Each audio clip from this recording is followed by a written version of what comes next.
just think, then you think. So then the key to the thinking is the thinking. And if your thinking is on, then your thinking will be on. And if your thinking is off, then your thinking is off as well. So the key is the thinking.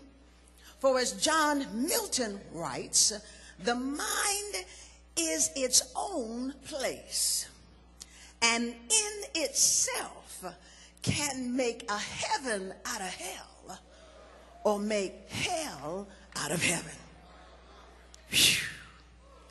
So it is when we think about a thing, and how you think it and how you perceive its meaning and impact makes a difference upon what you thank God for. Jesus shows us a different way to think about the wounds we encounter in life. The thorns in the flesh that are caused by illness or accidents, wounds inflicted by traumatic experiences, wounds created by exhausting, overwhelming, high intensified events. A different way for thinking about the wounds precipitated by chronic deprivation that becomes corrosive, eroding our well-being due to physical, verbal, or emotional abuse. The wounds that come from socio-economic factors caused by some perceived lack. Wounds from those who rise to criticize prior to unbiased, objective investigation. Wounds inflicted by those who can't crucify the one they want to crucify, but manage to hang a surrogate sacrificial lamb.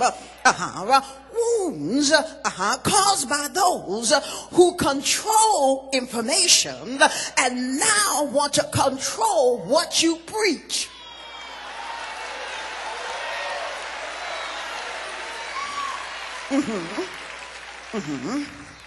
Watering down the gospel to a pablum of an infamil of optimism that equates Christianity with nationalism.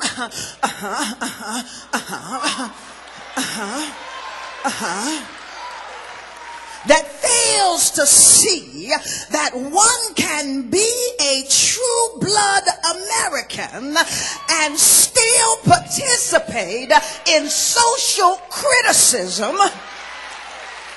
For they forget to apply what Jesus said to what you were doing, how you were doing it, when you do it, and to whom you are doing it to. So this Jesus whose resurrection we celebrate today, we forget that he afflicted the comforted and comforted the afflicted.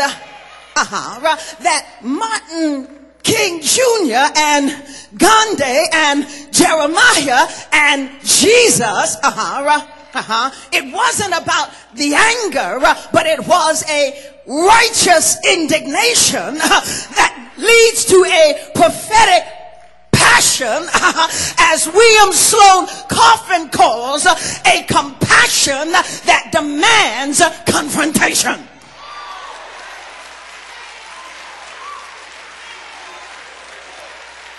To power, not merely preaching the who of Jesus, but preaching the what of his words, and the how you preach it, when you preach it, to whom you preach, that the purveyors of information are trying to be judge and jury over prophetic utterances without realizing they didn't call the prophet, so they can't tell the prophet what to say.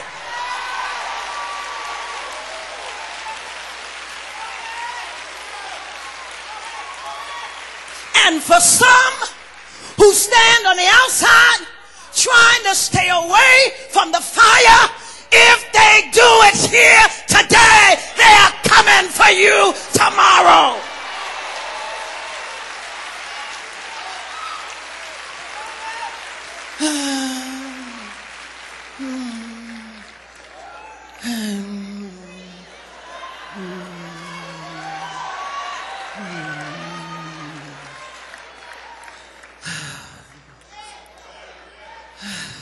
Touch your neighbor and say, wounds. Jesus shows a different way of thinking about our wounds. And we all got them. I got wounds. You got wounds. When we get together, we're going to examine our wounds and we're going to shout all over God's heaven. Some of us suffer in silence. When I get to yours, just raise your hand. Some of us suffer in silence. We camouflage our wounds, and no one around you knows you are slowly bleeding to death. Some of us bleed all over the place. Exposing our wounds, risking infection, not as some badge of courage, but to gain attention and sympathy, and to tempt other personality to commiserate with us. Raise your hand when I get to your place. They are the walking wounded. You're here, yeah, you are. Injured enough to be impaired, but not enough to take you out of the game.